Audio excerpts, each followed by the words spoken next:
घ्या प्रश्वास. हरे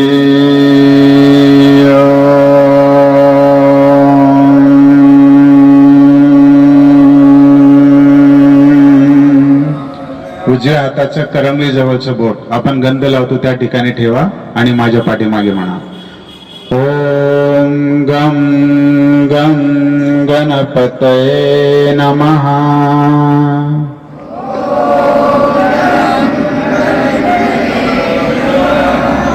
ओम गं गं गणपतये नमः.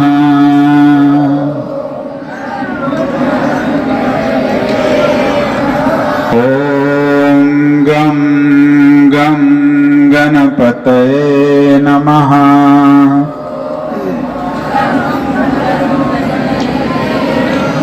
आपण हे बोट याला अनामिका म्हणतात आणि आज्ञाचक्रावर ठेवलं. जिथे गंध लावतो आपण त्याला आज्ञाचक्र म्हणतात.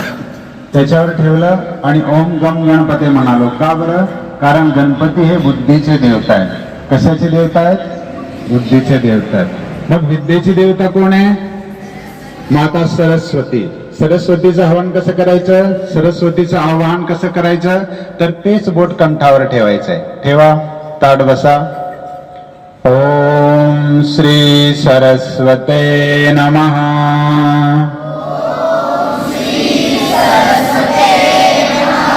ओम श्री सरस्वते नमः.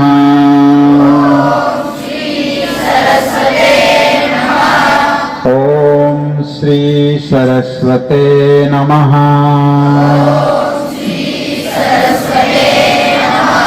दोन्ही हात जोडायचे. ओम श्री गुरुभ्यो नमः. ओम श्री परम गुरुभ्यो नमः.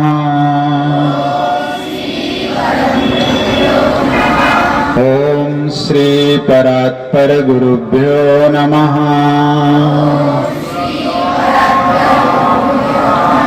गुरुर्ब्रह्मा गुरुर्विष्णु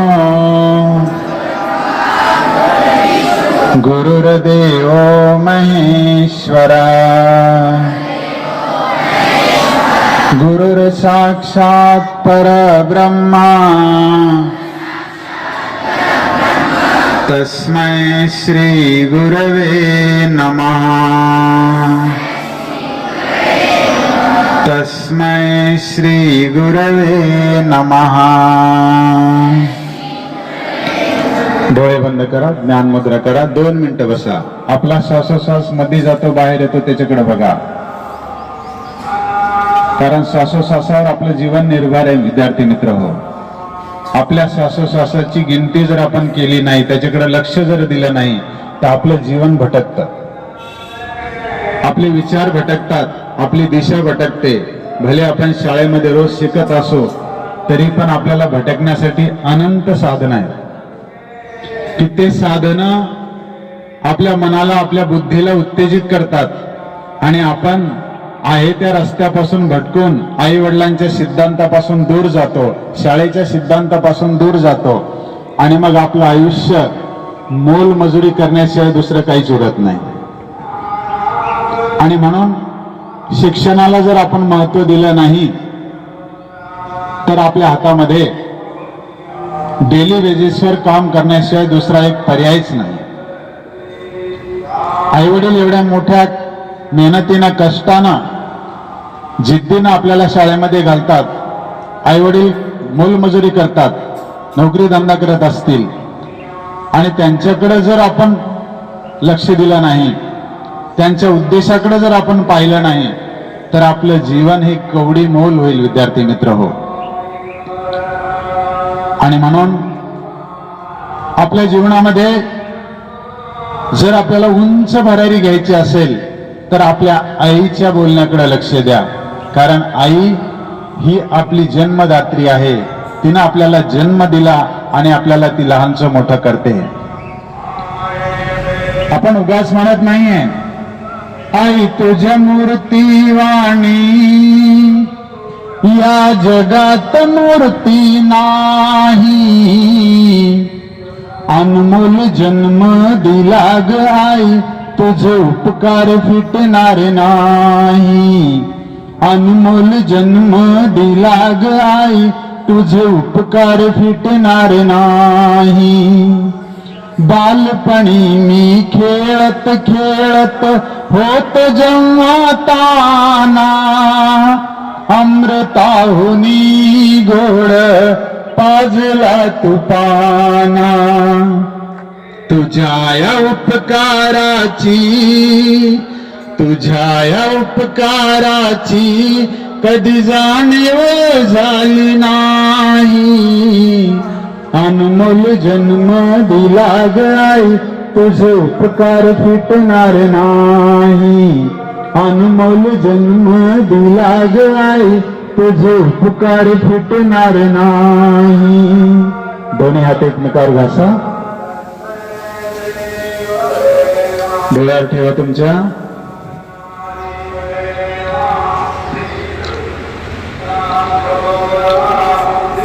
आता डोळे उघडा सावकाश. थोडी शांती वाटते की नाही? असं जर रोज आपण केलं घरामध्ये तर निश्चितच आपलं जीवन उन्नत होईल.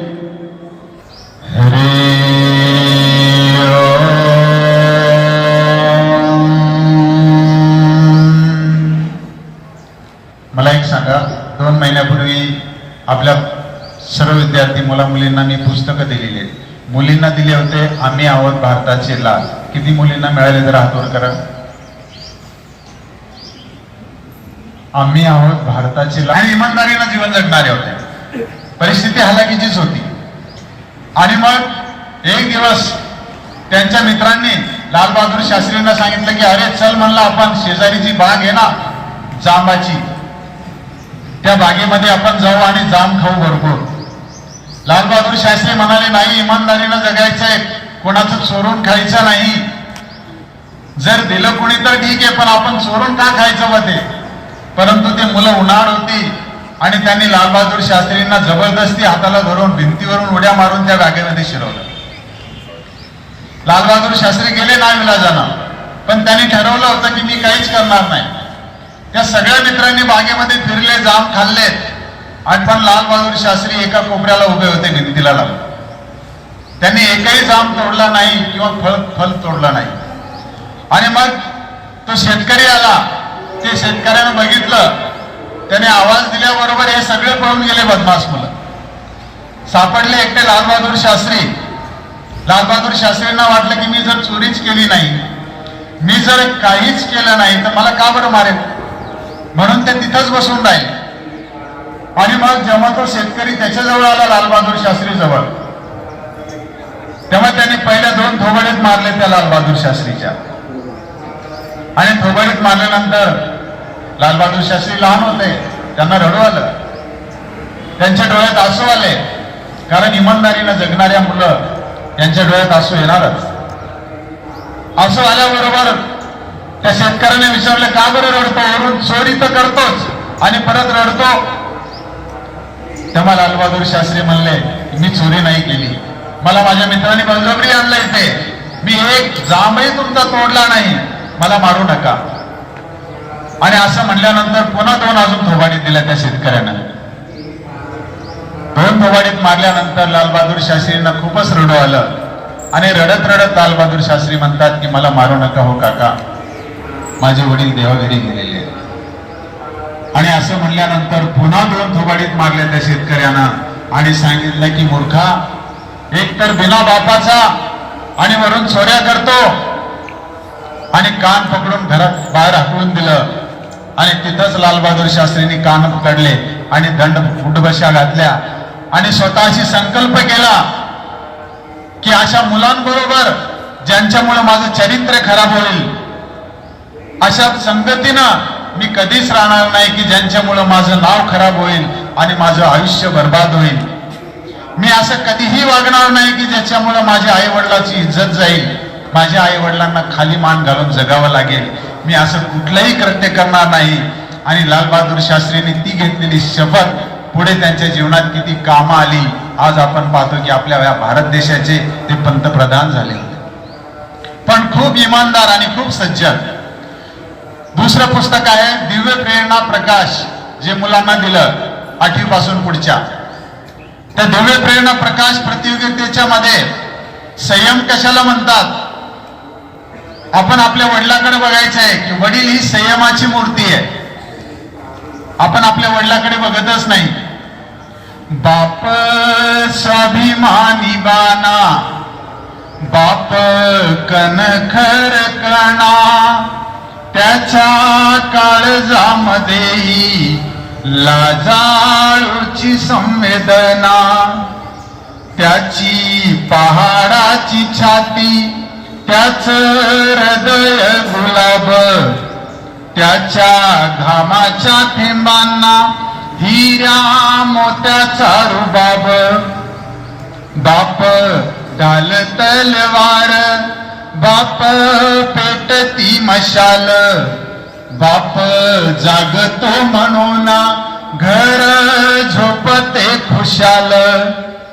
बाप घराचा तो पाया, आई कळस त्यावर, जेव्हा घसरतो पाया तेव्हा कोसळते घर.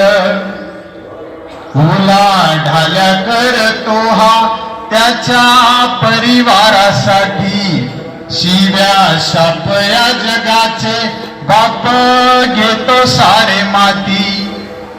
बाप थकल्यावरती त्याचा बनावा आधार, नाही उपयोग पुन्हा किती घातले पितर, नाही उपयोग पुन्हा किती घातले पितर. विद्यार्थी मित्र हो, बाप हे असे व्यक्तिमत्व आहे आपल्या घरामध्ये की ते सगळं पाहतं परंतु बोलून दाखवत नाही. सगळं काही ऐकून घेतं परंतु त्याचा रिप्लाय लवकर देत नाही. परंतु आई त्याची वेगळी असते. आई लगेच रिप्लाय देते, आई लगेच भावनिक होते, आई लगेच डोळ्यामध्ये आसू आणते आणि आपणही डोळ्यामध्ये आसू आणतो. परंतु वडिलांकडे बघताना जीवन जगण्याची एक सुंदर कला आपल्यामध्ये येते की वडील संयमी असतात. वडील जगाकडे बघतात आणि जगाकडे बघूनच चालत असतात. म्हणून बापाचं कधीही अवहेलना होईल, बापाचा कधीही अपमान होईल आणि वडिलांना इतरांसमोर मान खाली घालून जगावं लागेल असं कधीही कृत्य करू नका, जेणेकरून आपल्या घराची, आपल्या संस्कृतीची इज्जत जाईल. विद्यार्थी मित्र हो, तिसरं पुस्तक दिलं होतं संस्कार सरिता. जर आपण रोज सकाळी लवकर उठून अभ्यासाच्या वेळेचं पालन केलं नाही, अभ्यासाची वेळ काय आहे तुम्हाला मी सांगितलेलं कदाचित. सकाळची अभ्यासाची वेळ आहे 4 ते 6 आणि संध्याकाळची आहे 7 ते 9. लक्षात ठेवा, याच वेळेला अभ्यास जरी केला ना तुम्ही तर अगदी चांगलं लक्षात राहील. ज्यांच्या लक्षात राहत नाही त्यांनी जीभ चालूला लावायची, तोंड बंद करून आणि मग वाचायचे. जीभ चालूला लावल्यानं आपले ज्ञानतंत्र विकसित होतात आणि आपल्या स्मरणशक्ती वाढून आपल्या लक्षात राहतं. म्हणून आपण जीभ चालूला लावून ज्ञान मुद्रेमध्ये बसून वाचायचं आहे थोडा वेळ. जेवढं घरामध्ये आपण शांत राहू, मौन राहू, तेवढं आपलं घर शांत राहील. आणि जर आपणच चिडचिड करत असू तर घर आपल्याला खायला उठेल. या पुस्तकामध्ये अशा बऱ्याच गोष्टी आहेत. विद्यार्थी मित्र, आता ही परीक्षा आपण 2-4 दिवसानंतर घेणार आहोत, तरी सर्वांनी 3 दिवसानंतर तयारी करून यायची आहे आणि या परीक्षेला सामोरे जायचं आहे. तुमच्या सर्वांगीण विकासासाठी या पुस्तकामध्ये ज्ञानच ज्ञान भरलेलं आहे. तुम्ही जर काळजीपूर्वक वाचलं असेल तर तुमच्या लक्षात येईल की याच्यासारखं भंडार कुठेच नाही आणि ते पुस्तक तुमच्याकडेच राहणार, तुम्ही कधीही वाचू शकता. आज या ठिकाणी मला संस्था चालकांनी परमिशन दिली, मुख्याध्यापकांनी सहकार्य केलं, शिक्षक वृंदांनी सहकार्य केलं आपणही विद्यार्थी मित्रांनी सहकार्य केलं. मी सर्वांचे आमच्या संस्थेमार्फत आभार व्यक्त करतो आणि माझे 2 शब्द संपवतो. धन्यवाद.